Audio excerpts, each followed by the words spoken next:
Bharatiya Janata party अपने सभी घटक दलों को खा गई है। अजीत पवार जी को और एकनाथ शिंदे जी को विचार करना चाहिए। हम तो जहाँ थे वहीं खड़े हैं,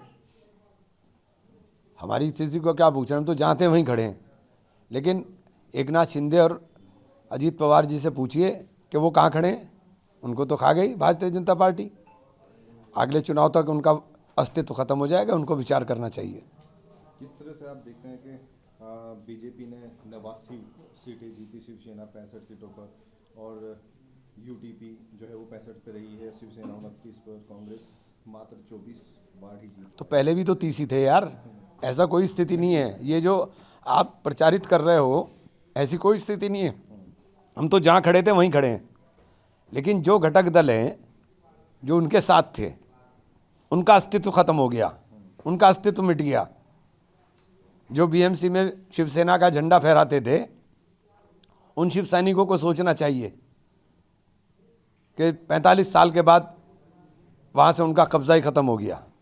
चाहे वो एकनाथ शिंदे अपने आप को शिव सैनिक कहते हो या उद्धव जी, तो ये तो उनको देखना चाहिए कि उनके जो घटक दल है उनको ख़त्म कर दिया। यही हाल एनसीपी का है, अजीत पवार साहब को भी ख़त्म कर दिया।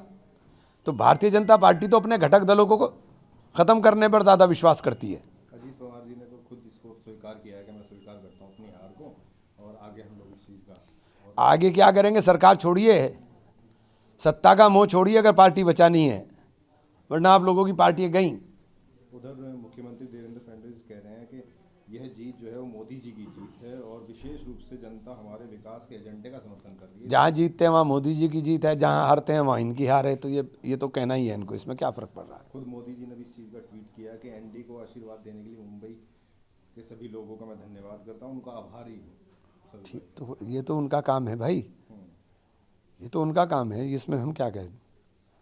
वहीं अगर देखें आपके हमारे प्रदेश के बराबर में प्रदेश है उत्तराखंड, वहाँ अलग तरह की राजनीति आप देख भी रहे हैं, पिछले काफ़ी समय चल रही है। और वहाँ पर उत्तराखंड के अंदर जो हर की पौड़ी है हरिद्वार के अंदर, वहाँ गैर मुस्लिमों मतलब गैर हिंदुओं का आना वर्जित किया, और इस तरह के पोस्टर लगाए गए हैं। अच्छा, मुझे एक बात बताइए, ये गैर हिंदुओं का आना वर्जित क्या इन्होंने किया है? इन्होंने किया है क्या? पोस्टर लगाए हैं। नहीं, इन्होंने किया है क्या? आपको नहीं पता वहाँ पहले से ही वर्जित है? ये तो पहले से ही वर्जित है, जब तो आपका जन्म भी नहीं हुआ था वहाँ, ये तो तब से वर्जित है। और इसमें कोई बुराई भी नहीं है, इसमें कोई बुराई भी नहीं है, ये तो पहले से वर्जित है। लेकिन इन्होंने तो नफरत फैलानी है। ये कोई नई बात तो हो नहीं गई कि नई बात हो गई है। इन्हें तो मज़ारों को तोड़कर, मस्जिदों को तोड़ करके नफरत पैदा करनी है, बस, इसके अलावा कोई काम नहीं है। एक नैरेटिव सेट करना है, उसी नैरेटिव के ऊपर ये काम कर रहे हैं, इसके अलावा तो कोई काम है नहीं इनका, क्योंकि विकास इनके पास है नहीं। जिस विकास का दम भरते हुए आए थे, ग्रोथ रेट IMF ने 6.5 बता दिया, तो उसके ऊपर नाच रहे हैं, खुश हो रहे हैं। तो अपने बर्बादी पर नाच रहे हो आप।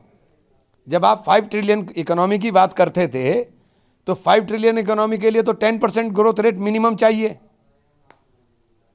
जब आप 5 ट्रिलियन इकोनॉमी के लिए बार बार प्रधानमंत्री जी शोर मचाते थे, तो आपके तो आंकड़े अपने आप में गवाही दे रहे हैं कि आप फेलियर हैं, सुपर फेलियर हैं। आप सुपर फेलियर हैं, इसके आंकड़े अपना आप गवाही दे रहे हैं। आप खुश हो रहे हो कि IMF ने 6.5% ग्रोथ रेट बता दी हमारी। राहुल जी पे निशाना साध रहे हो। जो राहुल जी ने बात कही थी, अगर उसको समझ लो तो देश तरक्की करने लगेगा। हालात बहुत खराब हैं, इकोनॉमिक क्रश होने के आधार कगार पर है। उधर पश्चिम बंगाल में चल रही है, चाहे SIR है, चाहे अन्य चीज़ें। अब वहाँ जो विपक्ष नेता हैं सुवेंद्र अधिकारी, उन्होंने मुख्यमंत्री बनर्जी के खिलाफ जो है 100 करोड़ रुपए की मानहानि का मुकदमा दर्ज किया।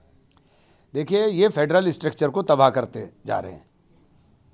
मुख्यमंत्री के मायने क्या रह जाएंगे अगर सेंट्रल एजेंसीज आकर के मनमानी तरीके से कार्रवाइयाँ करेंगी? तो फिर लॉ एंड ऑर्डर की स्थिति क्या होगी? सेंट्रल एजेंसीज को लॉ एंड ऑर्डर से मतलब होता नहीं। ये जो फेडरल स्ट्रक्चर के अंदर चेक एंड बैलेंस की व्यवस्था की गई थी, वो चेक एंड बैलेंस को आप लगातार खत्म कर रहे हो और तानाशाही की तरफ देश को लेकर के जा रहे हो। एकाधिकारवाद की तरफ जब जब जाएंगे, जब जब जनता का नुकसान होगा, लोगों का नुकसान होगा। वहीं अभिषेक बनर्जी जो सांसद हैं वहीं से ही वो कह रहे हैं कि मेरे संपर्क में जो है तृणमूल कांग्रेस के संपर्क में 2 भाजपा के विधायक थे, वो तृणमूल कांग्रेस में आना चाहते थे, लेकिन मैंने उनको लिया नहीं। अभी सिर्फ जनता की वजह से। ये तो उनकी बात है, इसमें मैं क्या बोल सकता हूँ। वहीं आरएसएस प्रमुख मोहन भागवत ने जो कहा है कि भारत में चाहे कुछ भी अच्छा हो या बुरा हो, हिंदुओं से इसके बारे में पूछा जाएगा हमेशा। पता नहीं उन्होंने किस परिप्रेक्ष्य में कहा, केवल हिंदुओं से क्यों पूछा जाएगा। देश के रहने वाले प्रत्येक नागरिक की जिम्मेदारी है कि वो अपने देश के लिए, तरक्की के लिए, अपने देश के विकास के लिए सोचे और काम करे। जो देश के अंदर रहने वाले नागरिक हैं, उन्होंने कहा कि क्योंकि भारत केवल एक भौगोलिक क्षेत्र का नाम नहीं है, बल्कि एक देश का चरित्र भी है, इसलिए हिंदुओं को केवल ये चरित्र तो इस देश का नहीं था कि आप सड़क पर चलते हुए धर्म देख करके पीटेंगे। ये देश चरित्र तो इस देश का नहीं था कि आप धार्मिक स्थलों को निशाना बनाएंगे। ये चरित्र तो इस देश का नहीं है कि जहां आप धर्म की बुनियाद पर या जाति की बुनियाद के ऊपर नफरत पैदा करेंगे।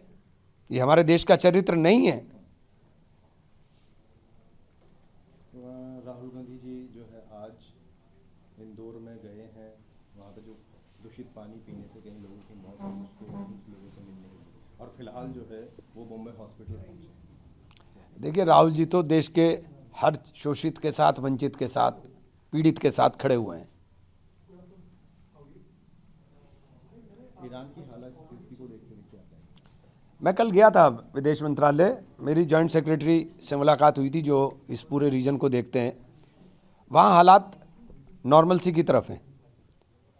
जिस तरह से वहाँ डिस्टर्ब करने की साजिश की गई, क्योंकि मस्जिदें जलाई गई, लाइब्रेरी जला दी गई।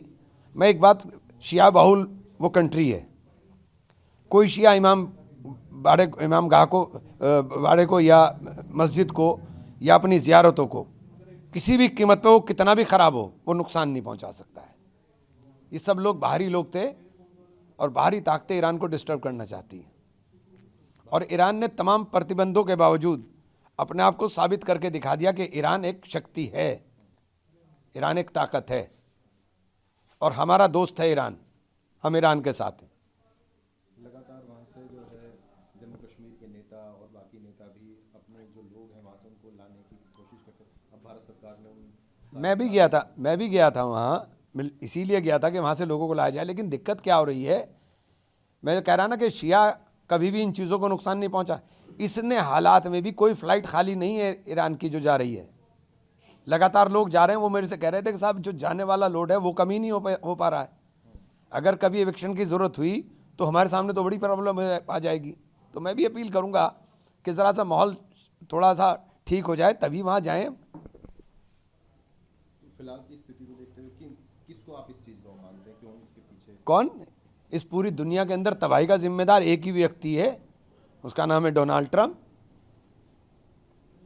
तो आपका मानना है कि वही सब चीज़ों और कौन है बताइए।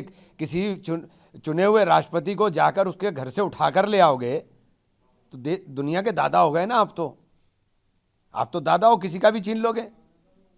ईरान के सामने आपकी चल नहीं रही, ईरान ने आपको घुटनों में बला दिया। अब आप कहते रहोगे जी उसने यूं कह दिया और उसने यूं कर दिया, उसने यूं कर दिया।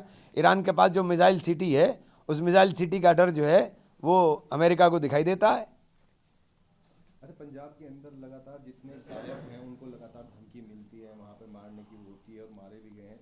एक पंजाबी गायक है दिलनूर, उनको भी 10 करोड़ रुपए की फिरौती मांग ली गई। लॉ एंड ऑर्डर फेलियर है, सरकार खराब है। आपके मोबाइल पर तुरंत आएगी ब्रेकिंग न्यूज, स्क्रीन पर सबसे पहले दिखेगी बड़ी खबर, देश दुनिया की हर खबर एक जगह। अब आपके मोबाइल पर तुरंत फटाफट इंस्टॉल कीजिए न्यूज नेशन ऐप और रखिए खुद को अपडेट।